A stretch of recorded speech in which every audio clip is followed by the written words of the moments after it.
હાલો મિત્રો, આપણે આવી ગયા છીએ નવા વ્લોગ સાથે અને આપણે ઉઠી ગયા છીએ, તૈયાર બેર થઈ ગયા તમે જોઈએ કોઈ એમ. તો નાસ્તા પાણી કરીને ભાઈ આપણે જવાનું સાઈડ ઉપર, અને આપણે પોગી ગયા સાઈડ ઉપર. તો સાઈડ ઉપર નથી પહોંચ્યા હજી, તો લિફ્ટમાં આવી. લિફ્ટ ઉપર પહોંચશે ને બીજા માળે, એટલે આપણે સાઈડ ઉપર પોગી જઈશું. અને આપણે પોગી ગયા બીજા માળે, ને આ બાપા કરે પાઇપિંગ. અને તમને બતાવ્યું તો એમ 3 રૂમ થઈ ગયા હતા, અને ચોથો બાકી હતો. તો હાલો બધું રૂમનું વાયરિંગ થઈ ગયું છે, તમે જોઈ શકો છો.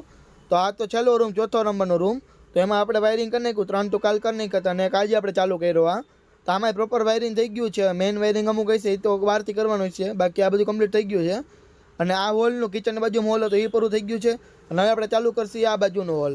A few moments later. હાલોથી પાછા આપણે દુકાન આવી ગયા જમી કરીને, અને આપણે ભાગશી હવે એક્ટિવા લઈને સાઈડ ઉપર. એક્ટિવા હું લાવીશ એટલે વિડીયો નહીં ઉતરે રસ્તામાં. હાલો તો સાઈડ ઉપર પહોંચી ગયા, અને પહોંચ્યા ભેગા આપણે વાયરિંગ ચાલુ કરી દીધું હે.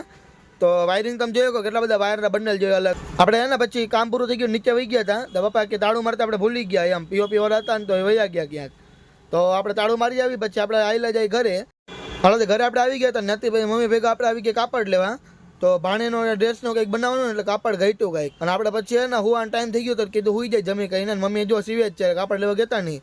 તો ચાલો મળીએ નવા બ્લોગ સાથે. તો નવું વિશે બતાવીશ, બાકી મળીએ.